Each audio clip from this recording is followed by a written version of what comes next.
Welcome everybody to our next episode of Breaking Ground. Breaking Ground is Geovert's kind of way of championing women and interviewing them and showcasing geotechnical engineering, geology, construction, mining, little bit of everything. So this podcast is hosted by me, Hannah Thomas, a project engineer with Geovert. And the whole point of this is to kind of feature in-depth conversations with accomplished women in the field. Naturally, they are navigating a male-dominated field, so lots to learn from them. So each episode is conversational and authentic, focused on real experiences from these women. So today, we have Rebecca Darling. She is a sustainability and external affairs executive with over 20 years of experience in the field. So welcome today, and thank you for being here. Thank you for having me. I'm excited. Sweet. So let's just dive right in. Kind of starting with like your origin story, kind of where you came from. You've worked across, I guess, 11 countries now, 5 different continents. Before all of that, what did you aspire to be? Kind of like as a kid going into high school, going into college, what kind of put you in the direction that you're in? Yeah, and that's a great question. And I'm speaking to you today from my parents' home, so it's nice to tell my origin story in their house. I love I have that, to, the literal yeah, origin, right? and I have to say I'm taking Mhm. one for the team. I had to brave my way into my mom's craft room, which means Oh there will my be God. glitter when I leave. So I just want to say, I love that for yeah, you though. You're gonna leave fabulous then, right? sparkly. Mm-hmm. So my family, I was born and raised on the same street. Like we moved across the street to a different house when I was 3, but I lived in the same street my entire life. And my dad was a contractor and my mom was a nurse. And I'm the first person in my family to go to college. And the Oh, way that they raised my brother and me was, you know, no limiting beliefs. So I never felt limited as a female or that something would be harder or different because I'm a mm-hmm. girl.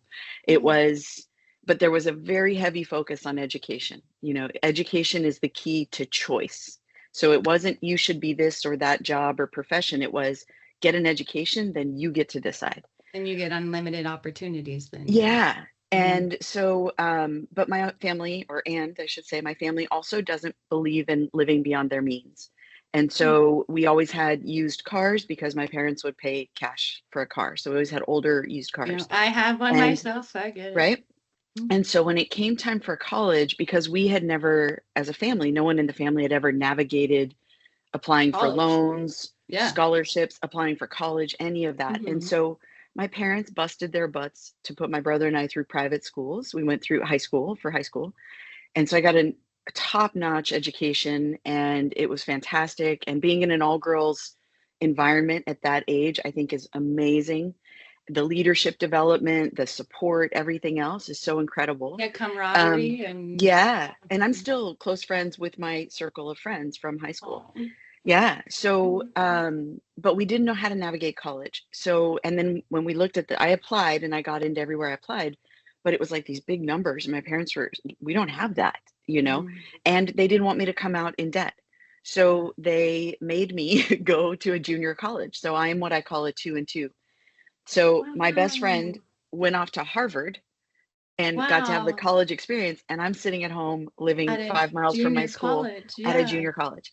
And I was Mm-hmm. working 2 jobs and, all this stuff. Yeah. But so I did the 2 and 2. And then I said to my parents, I had juvenile rheumatoid arthritis as a kid, which is a Oh my degenerative autoimmune goodness. disease. Yeah. As a And kid? well, it started when I was 15. So most But kids that's that still have so young. yeah, most kids that have JRA, juvenile rheumatoid Mhm. arthritis, they present really early, by like 2 or 3, and they often Mhm. grow out of it. Interesting. I started really late, 10 days after my 15th birthday, it just Uh, onset.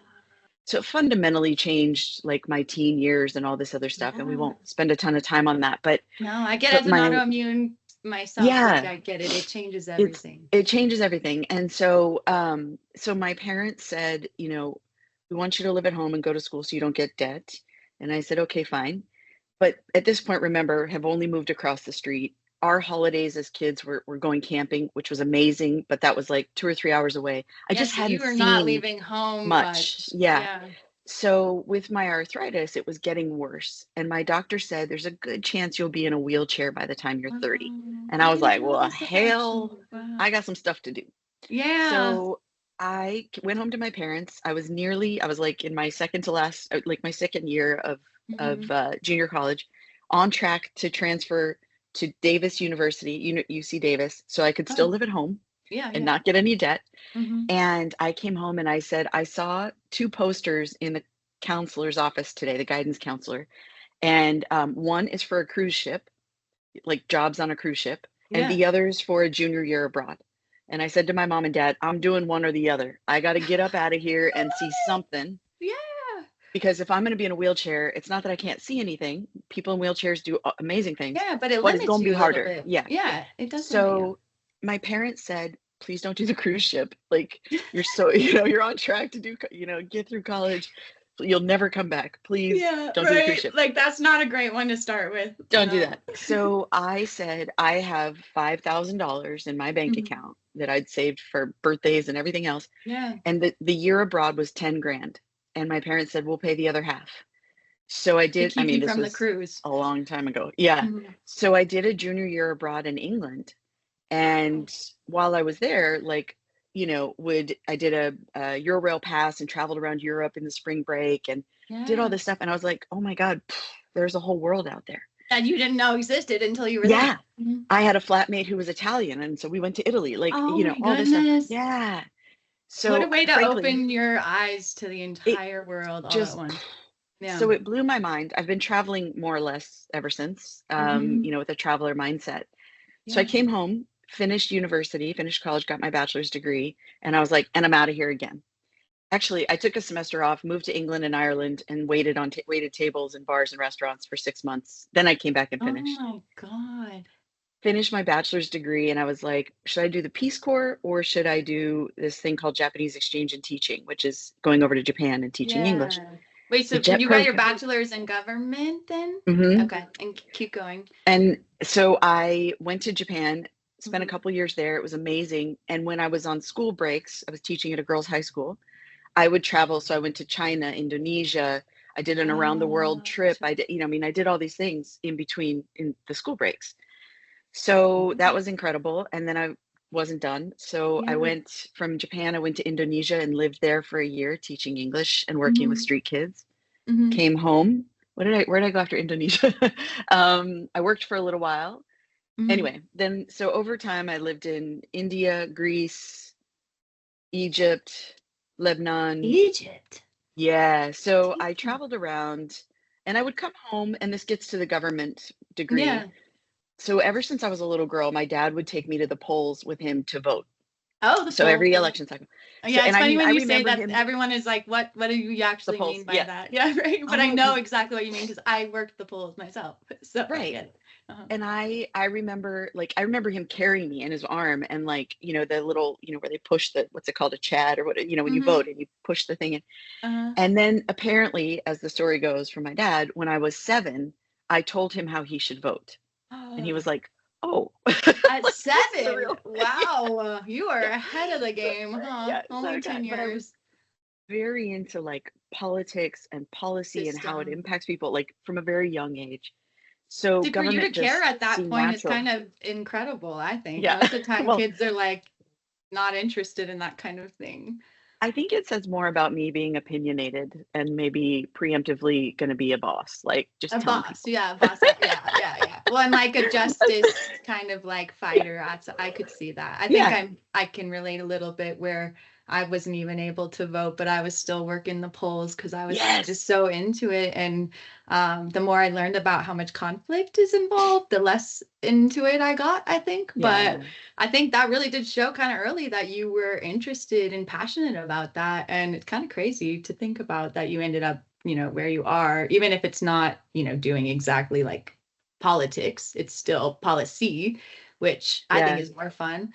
But And that, well, and the nature, I mean, I didn't know this, but so I traveled for a while. Mhm. Ultimately, I went into work at the California State Legislature as an environmental policy aide. in the assembly. And so I did work campaigns and politics Yeah. where I learned what we called constituent management, voters, right? Voter management, constituent management, Yeah. negotiating policies, working with special interests. Now you fast forward and my job is around stakeholder management, negotiating agreements, trying to find compromise where even if everyone doesn't win, nobody loses, right? Like Nobody trying to loses. find Yeah. so Yeah. the skill set totally came with me. Yeah. Because it's just Yeah, applied in a different kind of way where your stakeholders could be constituents, but it's most of the time like a bigger entity than that. So, yeah. wow. Okay. So what made you want to go into environmental kind of policy then? I don't know that I wanted to. I would say Mm-hmm. more that I fell into it. So Mm-hmm. I was a legislative aide, which meant I had a portfolio of things I worked on. Mm-hmm. And the member that I was working for assigned me to a bill that was one of the largest environmental bills to pass through the legislature that year. And so I worked very closely with the environmental NGOs and advocacy groups. Mm-hmm. And it was just this incredible bill, and it launched me into the environmental piece. And then the following year, I got a job as an environmental policy aide with a different member. And so I just kind of fell into it, but that I totally really changed enjoyed your it. track a little bit then if you're Well, it would have for the if I had time. stayed in the legislature. So a couple years into that, my partner at the time said, "Hey, I'm going to move to Mongolia. As you do over dinner. I'm going to Yes, move to of course. Mongolia. You want to come?" And I was like, "Well, I mean, yeah, we're like, Yeah, right. I wish I guess could so." just say yes. So Yeah. yeah, so I finished that legislative session, that cycle, and we moved to Mongolia, and that's where I fell into mining. So it was a total happenstance, coincidence, if you call it that, or the universe, whatever, The however you want to universe. frame it. Yes, Yeah. for sure, the universe. But I didn't have a job. And so I Googled Mongolia and environment. And this was a long time ago when not absolutely everything was on the World Wide Web. Yeah, And when you so it say, was yeah, yeah, yeah, yeah. Yeah, I know what you mean. but so I sent my resume, my CV to everything that popped up from the World Bank to like the one person civil society organization and said, "I'm coming, like I'm I'm going to coming. be there." Yeah, I'm gonna be here either And way. Yeah. yeah, and so I got hired by the Asia Foundation, which is a US based international NGO that works in Okay. Asia Okay. Foundation. And they had a 3-year project that was already 1 year into implementation. That the tagline was a multi-stakeholder approach to responsible mining. So Mongolia Sounds is right up your alley incredibly, then. yeah, Yeah. Mongolia is incredibly mineral rich. Like Mm-hmm. they have mining going on. This was not that long after the fall of communism because Mongolia was a Soviet satellite state. Whoa. So when the Soviet Union fell and Mongolia just opened wide open to capitalism and a free market economy Like and boom. democracy. Yeah. And they're so mineral rich that just exploration took off. And there had been mining Wow. for a What a long good time, but time it for was, that though. yeah. Yeah. And so Oyu Tolgoi, which is Rio Tinto's copper project there, copper mine there, Oh. they were in negotiations for the investment agreement, my first stint in Mongolia. And so it was just this incredible time. Centerra had a gold mine there Yeah, I was gonna say and what others were, timing. so it was unbelievable. So I landed in Mongolia on Saturday, and on Monday I had a staff of 13 people with a project that was already a year and behind in implementation. I'd never And been to Mongolia. behind. I didn't know nothing about mining. Like I just showed up And and was like, behind though, yeah, you're inheriting that and you yeah, didn't.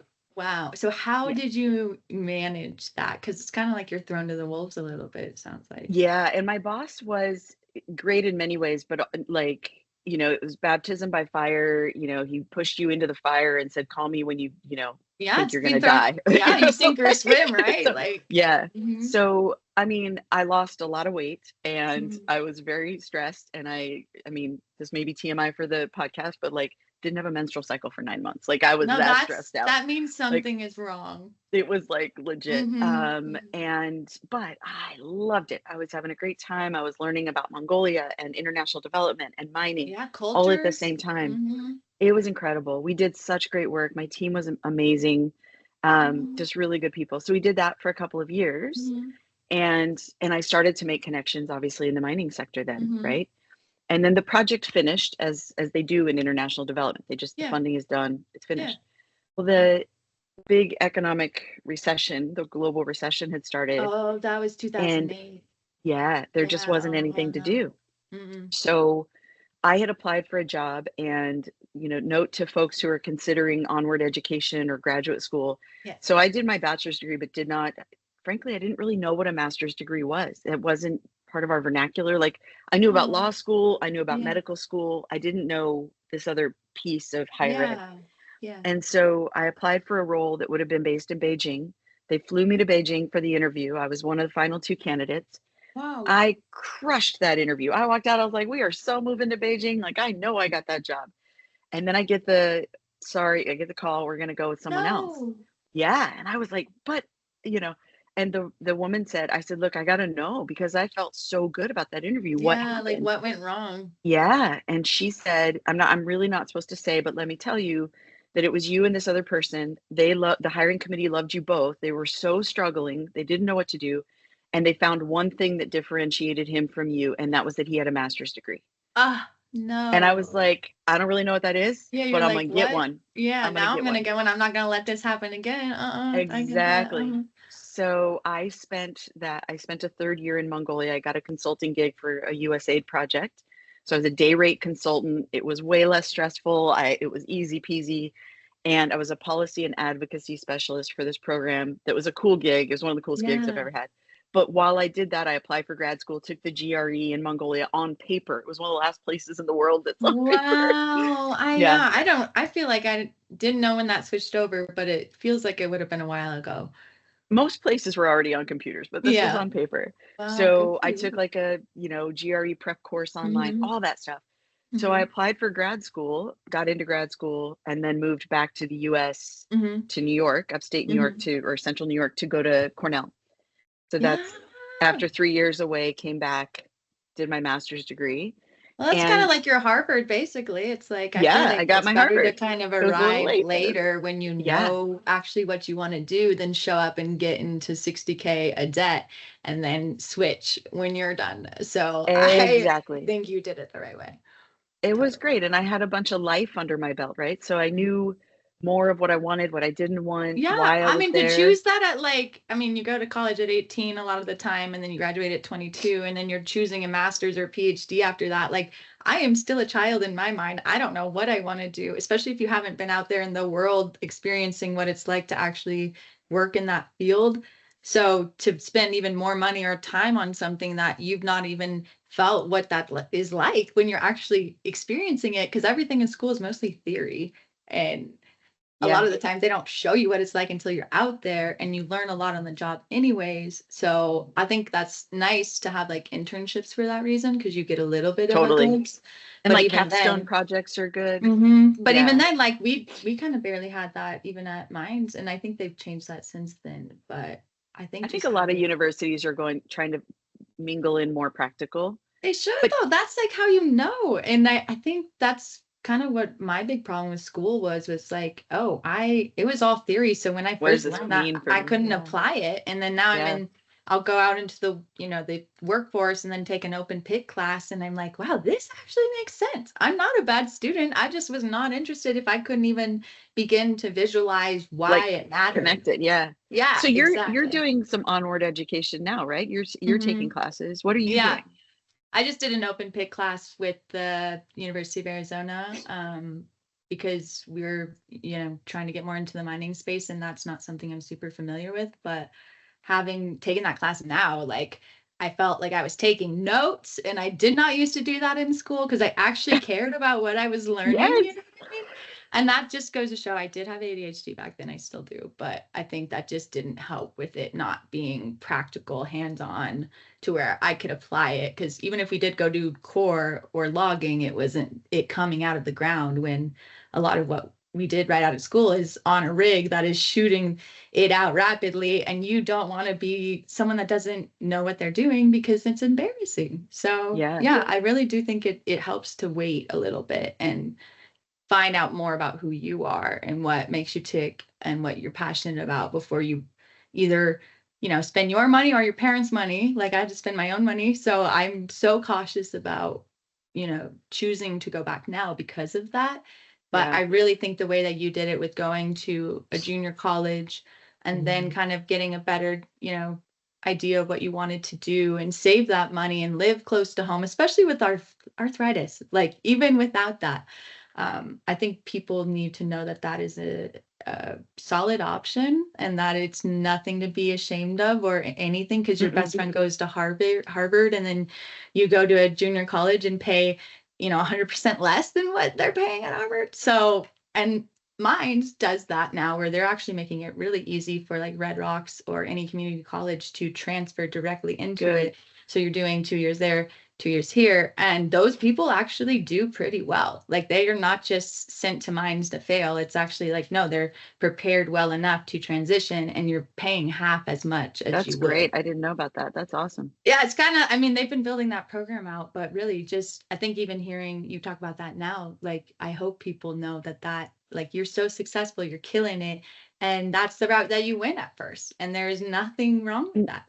I got all those places, those countries I lived in India and all that stuff. I was either volunteering or working on the economy or trading labor, like I worked in restaurants and stuff. Yeah, And I could only do that because I didn't have debt. Like exactly. Because if you I had went, debt, I would have had to get a Mhm. real job and like launch into working. And I got to live Yeah. all over the world And that limits for you 10 really years. early on. Yeah. And I also didn't know that junior colleges offer programs like that. Not to say they all do, but I think that's also good for people to know that you can do an The exchange. junior year abroad. Yeah. Yeah, Yeah. I had no, like you are the first person to tell me that. So I think it's important for people to know that that is an option and there's no shame there. It's actually Yeah. smarter to not be in debt because I'm, 50K in debt from what I did. And if I could go back, I would do it differently, but I didn't know any better. So all Yeah. we can do now Another is just warn everybody else.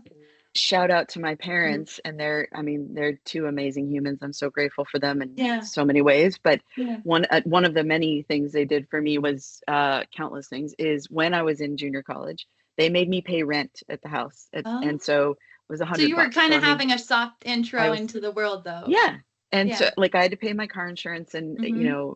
all that, my little going out and having fun and stuff, but they made Yeah. me pay $100 a month in rent. And I was like, this is ridiculous. Why am I paying rent? Yeah. But what they didn't tell me was I put 100, I paid them $100. They doubled it. So they put $200. So $300 a month they put into a bank account that I didn't know Wow. about. So when I got into grad school 12 years later, they gave me a check for 15 grand, which didn't pay for school, but it Whoa. helped a lot. Yeah. And they said, we were going to give this to you if you bought a house or did onward education. So here you go. And they gave me Wow. $15,000. And I was like, thank What you. geez. Yeah. I mean, Right? parents They're like amazing. that. Yeah. Yeah. I mean, good for you for shouting them out and giving Yeah. them, some credit because some people don't do that. And I'm like, no, they didn't have to do that. And they chose to, and they probably had to sacrifice a little, but like, Yeah. that's what you would want for your kid, I would hope. And Yeah. like I think it takes hard work and opportunity and resources to really succeed. But the more that you're aware of, just options and different avenues of help you can even pursue too. Like, I didn't really get help from my parents, but having knowledge to get, money from the government with FAFSA, like that's also Yeah. really important. So just things that people don't really talk about very, Yeah. very much. You don't know. Mm, I will close the loop. So I went in mhm, on Mongolia while in Mongolia, I should say. mhm. I went into remission. So the arthritis is an autoimmune Oh, disease and I went into remission. So I've been wow. medication free for probably 20 years, Okay, so maybe a little sorry more to than that. ask. I mean, you don't have to go That's into okay. detail, but is No, no, but remission like where you're not producing antibodies anymore, or what does that mean? it's just, and with autoimmune, I'm definitely not a doctor. I don't know, but Mhm. with like autoimmune diseases, they can go into remission. They can also come back. Like Yeah. it could It come just back, depends but on if your body's producing the cells that whatever attack it needs. whatever. Yeah. Hmm. So I have not, and I was on some pretty heavy meds, and like I said, it was deteriorating, and there's like joint destruction stuff. So I have a few like effects that I carry with me, but Yeah. by and large, I escaped it pretty consequence free, and I've been Oh, super healthy for a long time. So I'm well, deeply congrats. grateful. And Yeah, you could go thank you. climb Mount Kilimanjaro, Yeah, right? Like, yeah, exactly. it's a way to So celebrate. yeah, and I'm really, when you don't have your health or and we don't have talked about this a little bit, some medical things, when you don't know what it is or you don't have control over it or it's not being you're not being supported with medications and stuff, it can really put a heavy drag on everything It else. It dictates makes everything everything. else harder. Yeah. Mhm. It So I'm really is, and super if unless grateful. you have it yourself, you don't really know how much it affects literally everything, especially if you get sick. Um, Things like that, where it's like, oh, yeah, no, this hits me harder. My body is literally killing itself. And Yeah. it's huge to be able to say that it at least took a break from that, because that is Yeah. exhausting, especially to have it since you were 15. I had, having type 1 diabetes now, it's similar where it's like something that shows up usually pretty early, and they're always so surprised and weirded out when it comes, when you're about to be 30, but it's Right. real and it really does change really everything and Yeah. how you think about things, and how even now I'm like, yeah, I need to go to Italy before my pancreas goes, like things like that, where it does affect it. It does take away from that experience. So, so where did you go after Mongolia then? So Because I you was at definitely, you're Cornell, in and Denver then now, so you yeah. had to have left at some point. So after Cornell, I went to work for the International Finance Corporation, the IFC. So I moved to Washington, D.C., and I did that for a few years. Most of the work I did for them was in Mongolia because I had expertise there, but I did Yeah. some other stuff. I worked in their natural resources department as a social expert, social performance expert.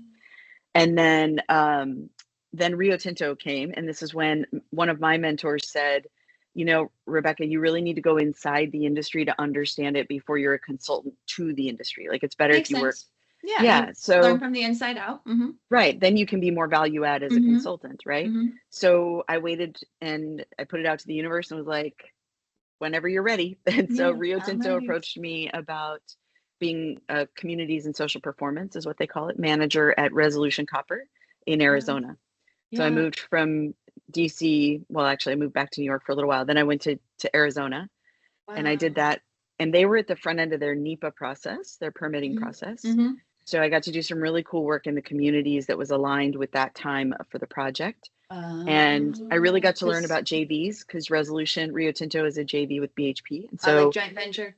Mm-hmm. learning about how that couple works, right? They don't always get along, and Yeah, it's no. Big all that entities stuff. like that don't usually play together. No. Right. So, and then after doing that for a little while, Barrick, so the second largest gold producer, Mm-hmm. knocked on my door and offered me a role as a director of corporate social responsibility for the US. So with Resolution, I was at an asset level that was a project. And Mm-hmm. then Barrick said, here's the US and a director level. And then while I was at Barrick, I got promoted to a regional level where I was head of communities and corporate affairs for North America. So Wow. in that job, I had, from exploration to post closure, their whole portfolio in North America. And the breadbasket was Nevada. That's where I was based. That's where I spent most of my A time. lot of their But mines were there, yeah. yeah, and Nevada Gold Mines now. So I was there for the Mm-hmm. forming of that joint venture, Mm-hmm. which Yeah, was, they I brought them. learned so much about that. Um, That's and crazy. then, yeah, and then, so Mark Bristow was the CEO for Mm-hmm. part of my time there, and Mm-hmm. and Mark, who's recently been invited to be successful elsewhere from Barrick. Mm-hmm. So he's left Good for the them. company, and it's a very challenging, it's very challenging to work for Mark. He's a challenging leader in Mm-hmm. many ways. I'll leave it at Mm-hmm. that. But Mm-hmm. it wasn't aligning with my values to stay Yeah, there and makes the sense. work that I was doing. Mm-hmm. So Newmont offered me a role, and I left and went to Newmont as the senior director of what they called corporate social responsibility or social responsibility. Mm-hmm. And then I And did that was that here in and Denver.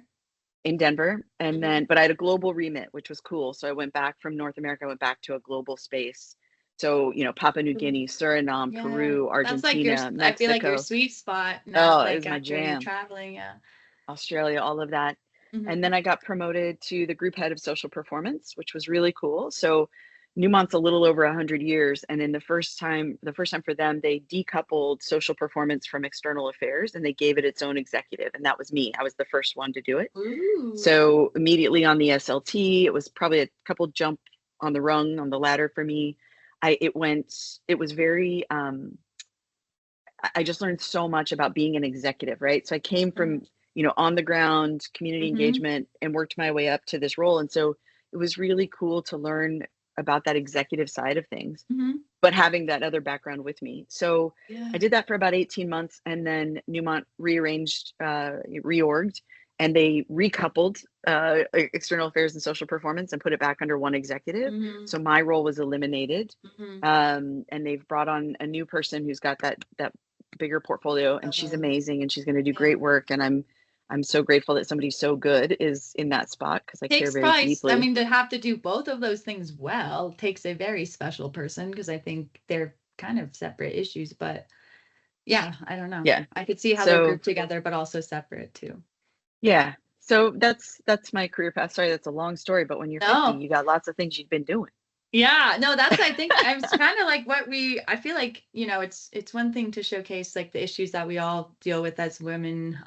But I think just hearing your path like is valuable for anybody who is considering just anything really, like mining or external affairs, sustainability, more like, I think of who we've featured so far has been a lot more of like the technical engineering side, but I think showing what you do is so important, because it is a whole aspect that you don't really think about until you're put in that place too. And meeting you, like, I thought it was super, super cool to meet someone like you, because I had not met anyone that's been involved in government policy, mining, sustainability, communities. I did take a class back in college for like humanitarian engineering, and that was really my only intro to working with communities and how important it is to involve them at the very beginning, especially permitting, because you don't want to have to fight them the entire time. And you also, if you're a good person, want to make it a win-win for everybody. So I do think that we're not really, especially as engineers, taught that in school, of just how important it is to think about that and involve them on the front end, and even throughout the entire process too. Especially if you're in like a country that doesn't have, as much resources. I think that you have to be really careful about that you're not just coming to take from them and not giving back too at the same time. So, do you see yourself kind of staying in mining, or kind of going back to working in DC, or what do you think? Yeah, that's a really good question. Mhm. I first of all, I've been what I call fun employed for a year, just over Mhm. a year. And I know Climbing that I'm Mount going to be, Kilimanjaro. yeah, Mhm. Kilimanjaro for my 50th. Mhm. Like I've been in 6 countries this year doing surfing and yoga and hiking and canoeing. Living And your best I got, life. yeah, I got my yoga Yes. teacher training. Like it's been an incredible year. I I know love. that I'm going to be amazing at retirement. Like when that Well, time comes, you've I am already, on it. yeah, you did your dry run and I'm you're good. Yeah. exactly.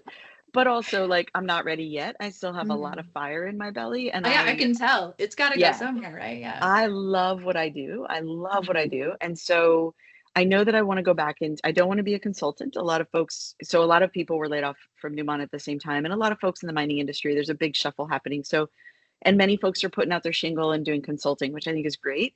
That's not my jam. Yeah. I'm doing a little consulting right now, which is fun. I'm having a Yeah, great it time, gets you but to your next like right. But spot. I want to Yeah. get back into the game, being inside of an organization. Yeah. And so I don't know if it'll be mining. I'm absolutely open to that. It's the thing I know. It's where I have a network. It's where I have a reputation. But if the right thing from outside mining came along, I would be totally open You're to it. open to So it. Okay. yeah, yeah. Okay. So you're So kind we'll of more see. like, yeah, it's more the systems of people, and it can be really applied anywhere.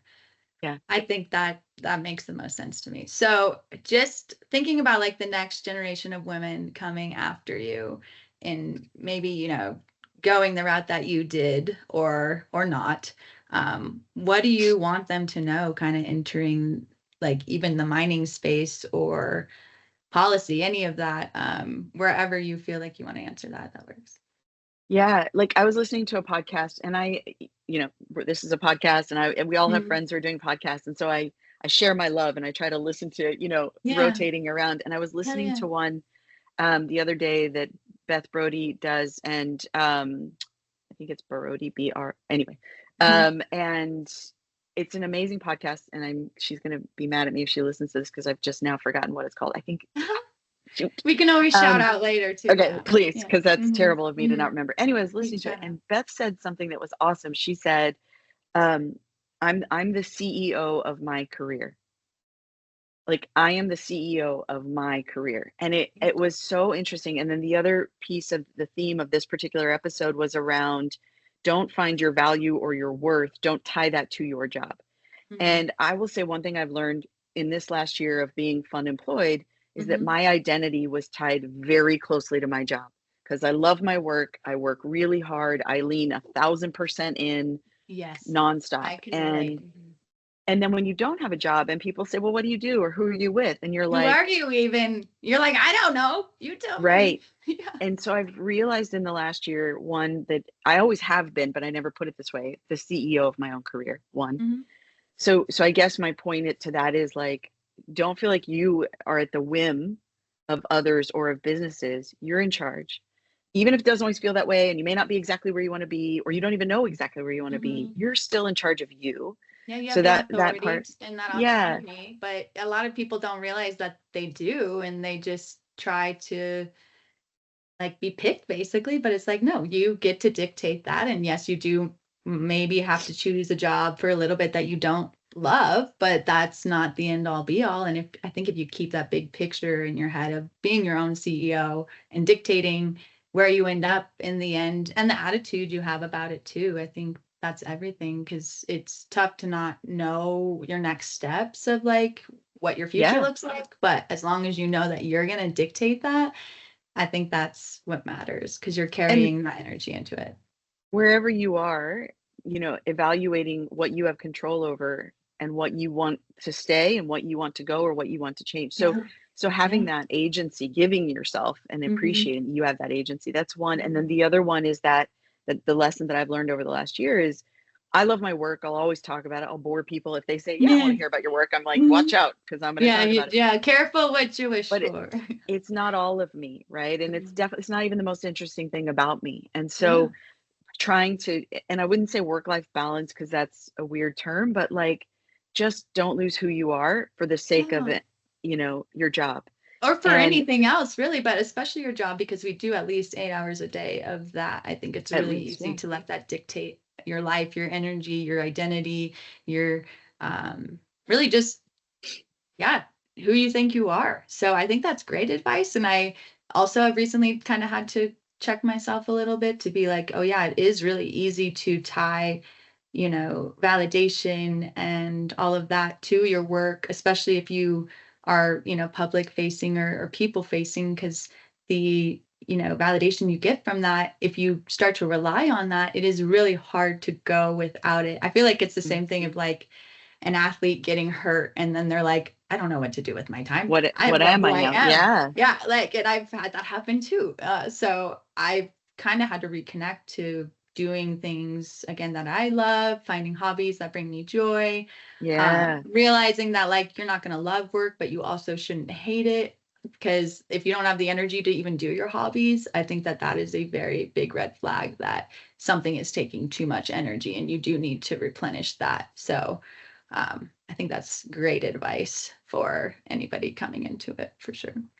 The only other piece of advice, well, like two things, and I Hmm. mentor several people, mostly Hmm. women, that I say is like, women have asked me, "Oh, you have it all. You go do yoga retreats and you work really hard and you're And you climb successful Mount and you Kilimanjaro. climb I'll keep mountains and saying everything that. else." Yeah, because you're badass.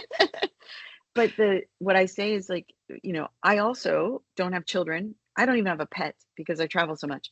So if you don't expect or burden yourself that you should be able to do it all, being a parent and super successful Yeah, and, or compare yourself to someone and like you that it's like yeah, you don't have a kid or a pet holding you back. If you had 6 kids, you wouldn't be able to do the things that it you're would. doing. Or I'll say, like, if you want to have 6 kids Mhm. and be super successful, you need to have a very upfront conversation with your partner about the logistics of Yes, that. yes, Like, and that it how is just that going to looks happen? different. Yeah, it Just looks looks different. different. Doesn't So, mean it's impossible, but it right. looks It different. looks different. So Yeah. I always caution that, don't idealize someone else, anyone else, because, everybody's just juggling, right? And doing the best You they don't know can. what their story is. I think, yeah, comparison, they say, is the thief of joy. I hate it said that way, Yeah. but it is true. Where the second that you're like, well, wait, I'm not getting that, or I'm not whatever paid as much, it's like, well, that takes away every joy from your present, basically, because you're looking for something else now. But And it is really different. create the equation that works for you. You don't have to be career Mhm. or a mother. You can do both, but figure out You how could that's do going to both, work. Like, or be neither real if you or wanted neither. to. Right. Whatever you want to do. Yeah, Yeah. exactly. Okay, so we're getting close on time. I'm gonna give you the Yes. closing questions just because we gotta get to them, right? So the first one is, Mm. what is like your go-to field or office snack that gets you through a long day? Like if you're traveling or you're stuck in the office or even you're sitting in your parents' craft room. Um, So I am 100% protein bar mhm. person, and I'm super finicky about my protein bar. So I've Yeah, changed which over the one? years. Because I So am picky too. I get my it. current bar is the company is called David, Hmm. and the bars are great. There's no sugar. They're low in calories, high in proteins. Okay. Like they And are they the taste perfect good. thing, and they're delicious. So, next one. If you could tell your 10-year-old self one thing, what would it be? So in, disclosure and transparency, you gave me these questions ahead of time. So I was Hmm. thinking about Yeah, that, yeah. and I was Uh-huh. like, first of all, I'm pretty sure my 10-year-old self would be like, look, old lady, I don't know what you're talking about. Like, Yeah, just go right. It sounds away. like it based off of the 7-year-old self. You would have been a little more sassy then. I'm pretty Yeah, sure my 10-year-old self wouldn't listen to anything I had to say. But if I I got her to love listen, I would it. say, love yourself. Like, love Oh. yourself, And all what of does that yourself. look like? The strengths, the shadows, the Hmm. weaknesses, the awesome, all of it. Like, love your body, love your Yeah, mind, love the beauty that you bring into a room, because there is a lot of it. And it took me a long time and yeah. some heartbreak and, hard things to really love myself. And I work on it every day, Well, and it and makes me a very happy person. I think that is so huge. And for me, like that is my biggest thing of like, remembering every single day to keep doing that. But it Hmm. also, I had to like learn that it like you change as a person, like Yeah, physically, emotionally, mentally, spiritually, and like loving yourself looks different, I think, throughout all of that. it So does. yeah, 100%. I've had to learn that it's not like, oh, you figure it out after the sixth time and that's how it always is gonna like it's always gonna work that same way. It's not like you But change and then it doesn't work the same way, and it just means you're falling in love with yourself every time that you change, and I think that's like so beautiful, but you have to be aware of it. And you have to keep Mhm. stewarding it and keep doing it, Mhm. right? You can't just be like, okay, I love myself, I'm good. Like, you gotta like Exactly. That's keep what it I'm up. saying. Especially as you change, it's like, ooh, I'm Yeah, for not the same sure. person as I was. Yeah. And you have to be gentle with that too. Cause like I Hmm. come from being homophobic, hateful, like all this. And I try not to hold that against myself because that's a past me. But Yeah. loving Yeah. myself now looks just so different. And it includes loving that past version of me too. Yes, So totally. that I, 100%. yes, so that my future version, my present version doesn't hold that against me, but it also doesn't make the same mistakes because Yeah. obviously they weren't working for me. But if you beat yourself up and feel guilty, it's like you don't have the energy to change that or to be better or different. So, yeah, I think that's great advice. And I wish I could have told my 10-year-old self Right. that. I think for me, my 10-year-old self is that inner child of like, that's when I realized that the world was not all good and that, Mm, you know, it's a sad kind of realization, but that's the thing. It's yeah. like telling your inner child that it's like love yourself is exactly the two words I wish I could have heard. And now try to give that to my inner child. So yes, great advice. I am going to Thank you. take that myself. Even I think you did something like that at the yoga warm up about, Yeah. and I was crying because I was like, damn, I need this in my life. Like just reminders to do that. Like we can be so busy, so distracted that you don't do that unless you're hitting rock bottom. And it's like, no, you should not have to get to that point. Yeah. Like this should be a daily thing. So yes, great advice. All right, last Excellent. question. Yes. Best question. What is your walk-on song that you would choose for yourself? Like the track that plays when you enter a room. Okay, so as I told you before we started recording, like, this was such a journey because I thought I knew, and Mhm. then I was like, Changed. but to your point, you change, Hmm. and like your seasons change and what's going on with you Hmm. changes. So I was like, Your that's not environment quite right. changes. Yeah, Hmm. I still love that song, which is Respect Hmm. by Aretha Franklin, by the way. Oh Like, been yeah. like, I love that Ah, song. yes. But there was this song that was just like rolling in my head. And so I went back and Hmm. listened to it. I'm like, that one. That's So it's it. called, Okay. yeah, it's called The Girls Are Back in Town by Chapel Hart. Okay. And the chorus is like that's the thing that gets me. And I will, Uh-huh. spoiler alert, they have the F word in the song, but it Okay. is so badass. I love this Okay. song. And every I time, don't like know if if I'm I've in the heard it. car, I'm like You're dancing. just Like I like could, jamming. yeah, I could walk onto Yeah. any stage with that song playing. So Okay. that's my song for this Hell season yeah. of my life. For Yeah. this season. All right. I'm gonna have to go listen to it because Yeah, dude, maybe check it I've out. heard it, but maybe not. And I'll think They're of awesome. you walking out during it. I love that so much. Okay. Well, cool. That's my last question. And Awesome. thank you so much for your time. I am really excited to kind of like watch this back and hear it back because I love your story and love your energy and your attitude and just your passion. I think it's very obvious and contagious that you care about people, communities, you know? Yeah. Thank you. I appreciate that.